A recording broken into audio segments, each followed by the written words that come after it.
Bonjour à tous et bienvenue dans cette édition d'Église du Monde. Dans quelques semaines, ils vont partir direction Madrid pour les JMJ, les Journées mondiales de la jeunesse, qui, vous le savez, vont se dérouler du 16 au 21 août dans la capitale espagnole. 1,5 million de jeunes du monde entier vont donc y être. Et dans l'Église du Monde, on vous y emmène aussi en Espagne, pays très catholique. Et pourtant, pays où le pouvoir et l'Église s'affrontent régulièrement depuis quelques années sur les questions familiales et bioéthiques. Pays où la jeunesse, d'ailleurs, semble s'éloigner progressivement de l'Église. Alors, est-ce vrai? Est-ce caricatural? Où en est réellement l'Espagne avec sa foi catholique ancestrale et quelle est la réponse et l'attitude de l'Église? Eh bien, nous en parlons avec notre invitée, la journaliste espagnole Carla Sarabia Villar. Bonjour. Bonjour.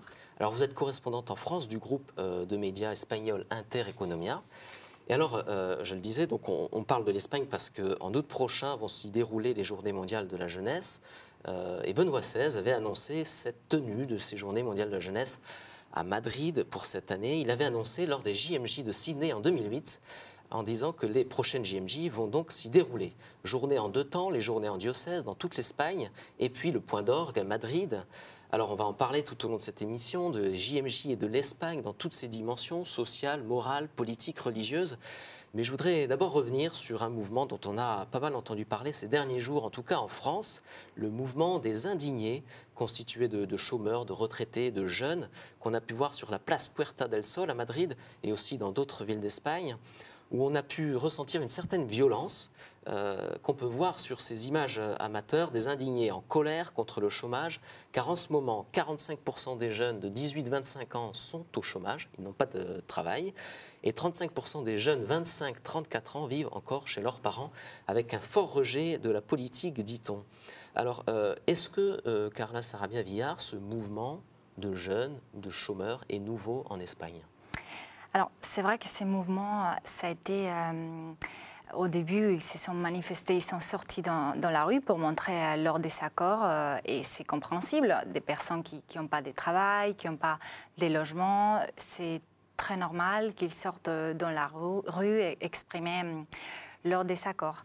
Après, c'est des personnes qui ont réclamé des exigences légitimes. Ils montraient son désaccord contre les privilèges des banques, en général contre la démocratie. Mais au début, tout le monde a fait attention à ces jeunes. On a donné beaucoup d'importance et d'intérêt à ces exigences. D'ailleurs, le gouvernement a exprimé son soutien en disant « Je comprends que les personnes sortent dans la rue ».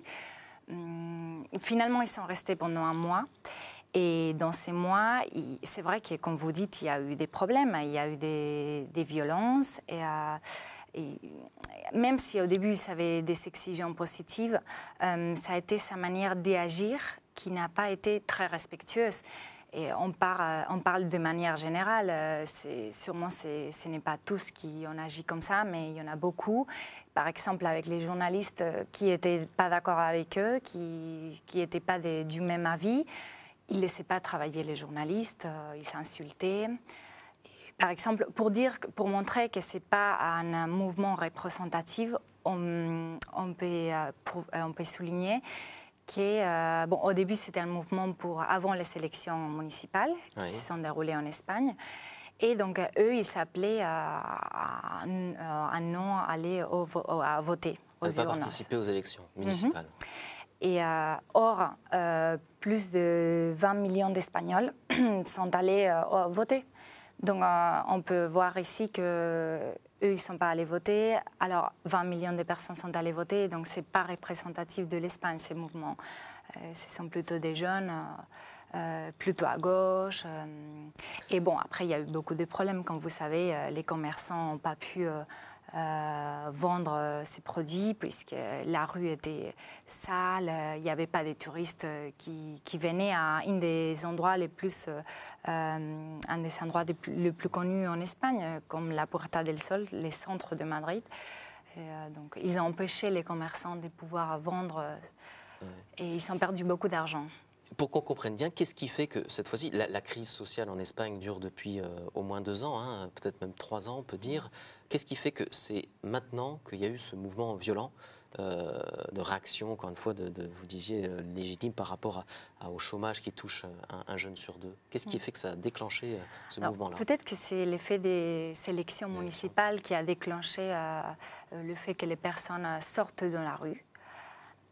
Or, ça n'a pas eu vraiment beaucoup d'impact sur les élections. On s'attendait à ce qui s'est passé, c'est que la droite a récupéré les villes où il n'était pas présent, même dans le sud de l'Espagne, où depuis 30 ans, la gauche était au pouvoir.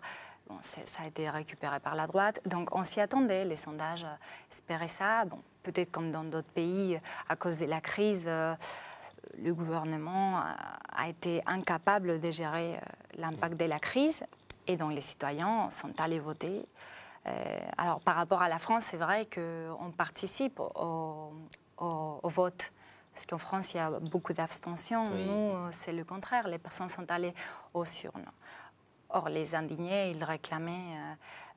ils sont un peu des demandes utopiques, si vous voulez. Ça m'a fait penser un peu au mai du 68, oui. Mais en rien à voir, vraiment. Mais si vous voulez, les demandes un peu utopiques, ils s'exigent une démocratie réelle. Ils demandent, c'est son cri de guerre, c'est démocratie réelle. Mais ils ne vont pas voter. Et encore pire, par exemple, j'ai vu à la télévision comment un groupe de personnes rassemblées insultait la présidente de la communauté de Madrid, Esperanza Aguirre, qui a été choisie par plus de 52% des votes des électeurs. Donc, si vous voulez, c'est un fait démocratique. Oui. Et eux, ils réagissent de cette manière en insultant la personne qui a été choisie démocratiquement. Alors, vous disiez que ce mouvement n'était pas stricto sensu représentatif. Ça veut dire que les autres personnes, les jeunes notamment, de quelle manière, ceux qui n'étaient pas dans ce mouvement des indignés, de quelle manière ils réagissent? Ils sont résignés? Ils sont dans la difficulté? Comment ça se passe pour eux? Ben voilà, en fait, au début, tout le monde s'est dit assez bien, les personnes montrent qu'ils ne sont pas du travail, qu'il faut faire quelque chose, qu'il faut réagir. Alors, plus les jours passaient, plus tout le monde, les médias, les politiques, se rendaient compte qu'il y avait un problème, qu'ils ne savaient pas un programme clair. Ils se sont montrés sans leader et sans parti politique, rien du tout, ça c'est bien. Mais ils ne savaient pas non plus des exigences claires qu'on puisse dire d'accord, on va faire ci, on va faire ça. Alors les personnes ont soutenu au début, bien évidemment. C'était intéressant de voir qu'est-ce qui se passe en Espagne, pourquoi ils font ça. Et après, ça a détourné. Alors, les personnes ont commencé ils sont passés de l'attention à l'indifférence. Donc, actuellement, tout le monde est un peu indifférent par rapport à eux, même les médias. Et il y a même des médias qui ont soutenu ces mouvements et qui maintenant reculent un peu en disant ils ne savent pas quoi dire, parce que c'est vrai que ça ne veut plus rien dire maintenant, les indignés. Ça a complètement changé. Alors, le pape va venir donc en Espagne cet été au mois d'août pour les JMJ. Il était d'ailleurs venu l'an dernier en Espagne, en novembre dernier précisément, pour l'occasion de l'année jacquaire. Benoît XVI était allé à Saint-Jacques-de-Compostelle et à Barcelone, c'était les 6 et 7 novembre dernier. L'occasion pour le pape de revenir sur les questions familiales qui, on le sait, et on va y revenir au cours de cette émission, depuis plusieurs années ont beaucoup vu une opposition entre le pouvoir socialiste et l'Église catholique. Et je vous propose d'écouter l'une des prises de parole de Benoît XVI lors de son voyage en novembre dernier. C'était à Barcelone. On l'écoute. C'est seulement là où existe l'amour et la fidélité que naît et perdure la vraie liberté. L'Église demande donc des mesures économiques et sociales appropriées afin que la femme puisse trouver sa pleine réalisation à la maison et au travail, afin que l'homme et la femme qui s'unissent dans le mariage et forment une famille soient résolument soutenus par l'État, afin que soit défendue comme sacrée et inviolable la vie des enfants depuis le moment de leur conception, afin que la natalité soit stimulée, valorisée et soutenue sur le plan juridique, social et législatif. Pour cela, l'Église s'oppose à toute forme de négation de la vie humaine et soutient ce qui promeut l'ordre naturel dans le cadre de l'institution familiale. Voilà, le pape Benoît XVI, en novembre dernier, lors de son voyage en Espagne, c'était à Saint-Jacques-de-Compostelle et à Barcelone. C'est pas pour rien que le pape était revenu l'an dernier sur ces questions familiales et on sait aussi les questions bioéthiques qui ont opposé depuis une demi-douzaine d'années le pouvoir espagnol, le pouvoir socialiste espagnol et l'Église catholique. Quelles sont les grandes lois sur les questions familiales et bioéthiques qui ont vu une forte opposition entre le gouvernement socialiste et l'Église catholique ces dernières années?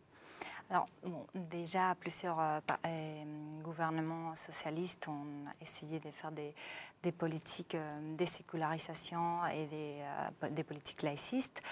Mais surtout, c'est devenu plus fort avec le gouvernement des Zapatero parce que dès qu'il est arrivé au pouvoir, comme vous savez, il a mis en place le mariage homosexuel, la recherche sur l'embryon, il l'a développé, et les cours d'éducation civique, c'est important, imposé dans les écoles pour remplacer la matière obligatoire des religions. Mmh.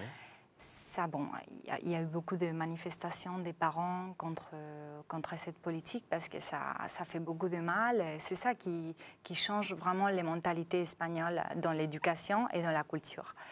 Après, bon, il y a eu les divorces express, la loi de l'avortement, bien sûr. Alors, c'était l'interruption volontaire de grossesse jusqu'à 14 semaines, c'est ça? Bien sûr. Y compris pour des jeunes filles de 16 ans sans autorisation parentale. Et alors, cette loi-là a fait défiler 1 million de personnes dans la rue. Quelle a été à l'époque l'attitude, c'était en 2010, quelle a été l'attitude de l'Église sur cette question-là? Alors, tous les ans, il y a une marche pour la vie très multitudinaire en Espagne.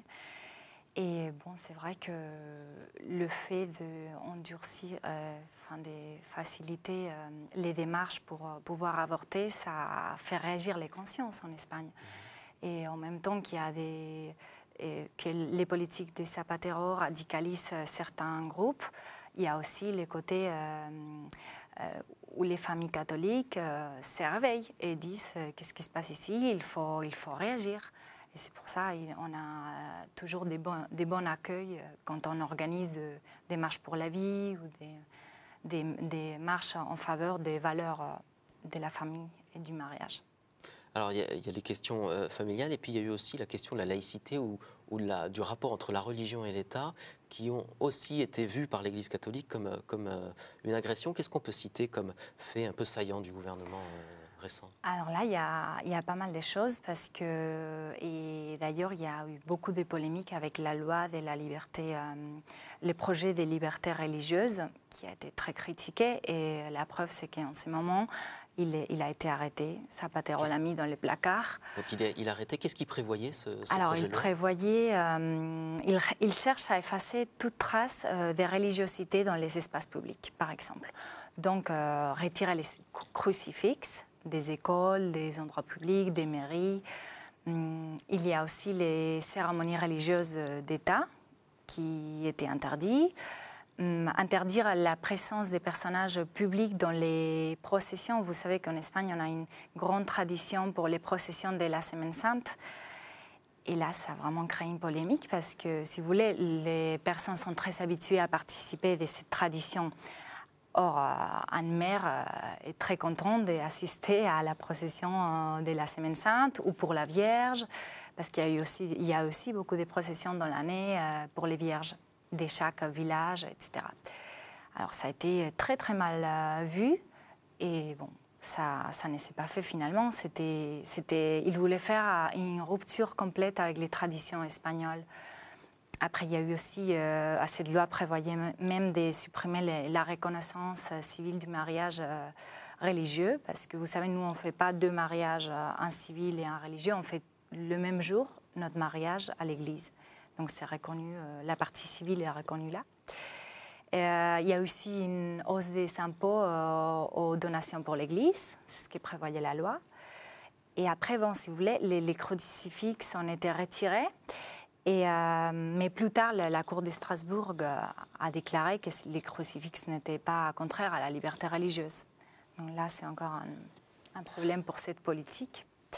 Et est-ce que cet enchaînement de lois qui peuvent interroger, est-ce que c'est quelque chose de représentatif de l'évolution de la société espagnole aujourd'hui, ou est-ce que c'est, j'allais dire, une politique volontariste d'un gouvernement particulier et assez offensif sur cette question-là? Est-ce que, par exemple, les socialistes espagnols se retrouvent dans cette politique-là? C'est vrai qu'à force de créer des politiques de laïcité, ça finit par convaincre les gens, ça finit par changer la culture. Ça commence dans l'éducation, avec les manuels des écoles. Donc, ça finit par faire changer les consciences et les jeunes finissent par s'éloigner de l'Église, forcément. Où en est aujourd'hui la pratique religieuse et donc catholique en Espagne? Elle a diminué ces derniers temps? Oui. Aujourd'hui, 73% des personnes se déclarent catholiques face à 93% il y a 30 ans. Donc on voit vraiment une différence. Et les attaques aux écoles catholiques, voilà, comme je le disais, ça fait que les jeunes s'éloignent de plus en plus de l'Église. De ces 73% des catholiques, les 30% est pratiquants. Et dans 30% des 73%. Voilà, pratiquants, c'est-à-dire tous les dimanches à la messe. Voilà, vraiment une vie pratiquante, religieuse. Alors, il y a des groupes, dans ces 30%, il y a des groupes qui appartiennent à des associations vraiment très impliquées dans la vie religieuse. Et d'ailleurs, ce sont eux qui sont en train de mobiliser les autres jeunes pour les JMJ. Oui. Et voilà, après les évêques, évidemment, ils mobilisent dans les paroisses et les diocèses. Et le reste de la jeunesse espagnole est un peu plus endormie et en général est plus éloignée de l'Église. Cet été, comment se prépare l'Espagne pour accueillir le pape? Est-ce que une partie du pouvoir est réticente, une partie de la société est réticente après l'évolution de ces dernières années qu'on a pu voir? Ou est-ce que, au-delà des conflits qu'il y a pu avoir entre l'Église catholique et le pouvoir, est-ce que ce pays va accueillir le pape de manière assez unie? Bien sûr, j'en suis sûre, et d'ailleurs l'Église le dit, qu'il va avoir un très très grand accueil, c'est prévu. De l'autre côté, c'est vrai qu'il y a des groupes minoritaires qui vont essayer de déranger et d'importuner les actes prévus pour les JMJ. D'ailleurs, vous me faites penser à ce qui s'est passé cette année, qui a été très très grave en Espagne. Ça a été des groupes minoritaires radicaux qui ont commis des atrocités dans des églises. C'est-à-dire ?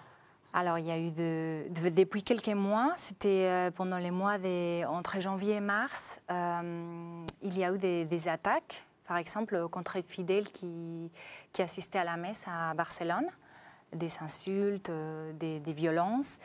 Après ça, il y a eu des manifestations contre des archevêques qui se rendaient dans des conférences. Un fait très très grave qu'il faut rappeler, c'est dans une chapelle universitaire à la Complutense, c'est une des principales universités publiques en Espagne. Il y a eu un groupe de jeunes qui a retiré ses vêtements devant l'hôtel, et des actes radicaux et incroyables.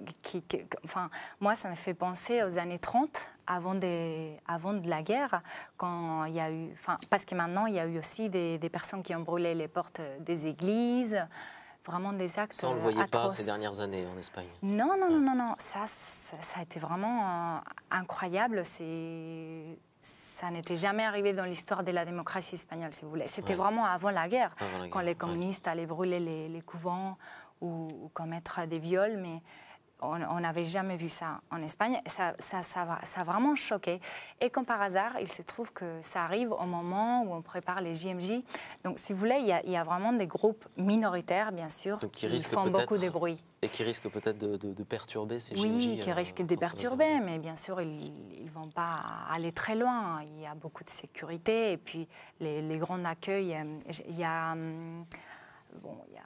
2 millions de personnes qui sont attendues pour les grands actes, c'est-à-dire la messe des clôtures ou la messe de la première journée. Oui. Donc, l'Église espagnole prévoit beaucoup de mobilisation. Il y a aussi les familles qui se préparent à accueillir les pèlerins qui viennent d'autres pays. Je pense qu'en France, il y a 50 000 personnes qui sont déjà inscrites. Et bien sûr, il y aura... Et le gouvernement, comment lui se prépare-t-il? Est-ce qu'il accueille de bonne grâce cet événement? Comment ça se prépare? Alors forcément, pour les gouvernements, c'est un bon événement puisque ça va donner une image de l'Espagne intéressante du point de vue international. Ça va rapporter, c'est ça qui intéresse le plus, 100 millions d'euros. Donc ça, les gouvernements sont très contents. Et après, bon, c'est vrai qu'il a fait... il y a des avantages fiscaux pour les personnes qui ont collaboré économiquement. Parce que les JMJ sont financés, une partie, je crois, c'est 70% pour les participants et les 30% pour des entreprises privées qui ont donné de l'argent et puis ils ont des avantages fiscaux. Mais de toute façon, la perte de ces avantages fiscaux va être largement compensée par les 5 millions d'euros que ça va apporter à l'économie espagnole.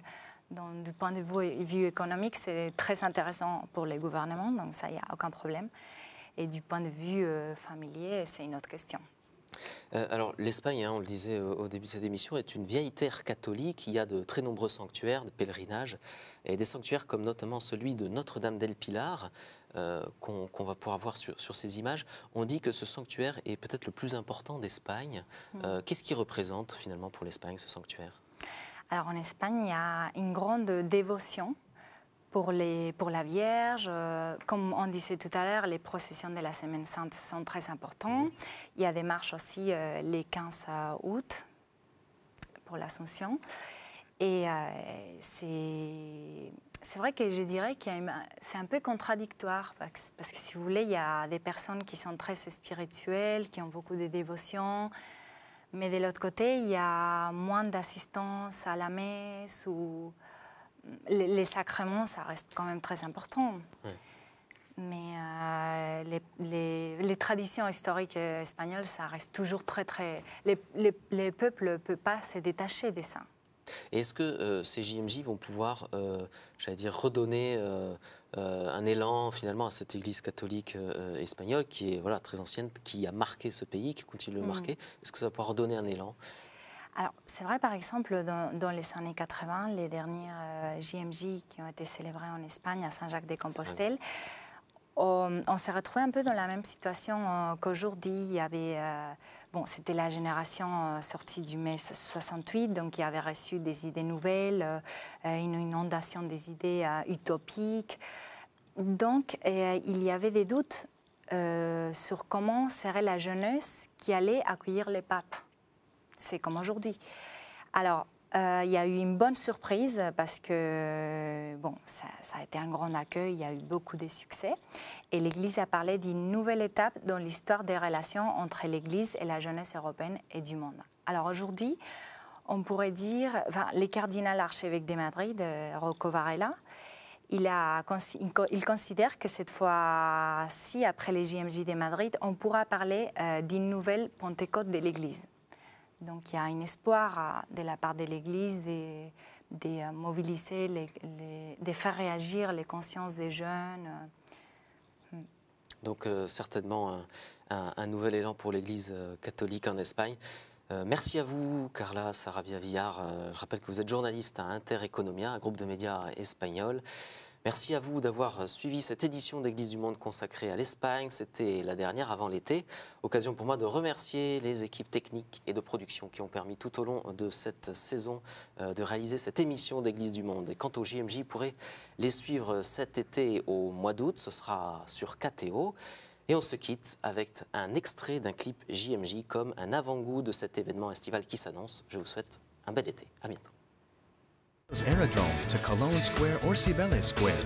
For 5 days, the most emblematic locations in the capital of Spain will be the backdrop for this meeting between young people and the church. Ven a Madrid para vivir una gran fiesta como nunca antes la has vivido. From Europe to Australia, from Canada to Japan, over 2 million young people of over 170 different nationalities are getting ready to take part in World Youth Day 2011. Discover a city with soul. Participer à un événement unique. Te estamos esperando. Madrid World Youth Day 2011. From the 16th to the 21st of August.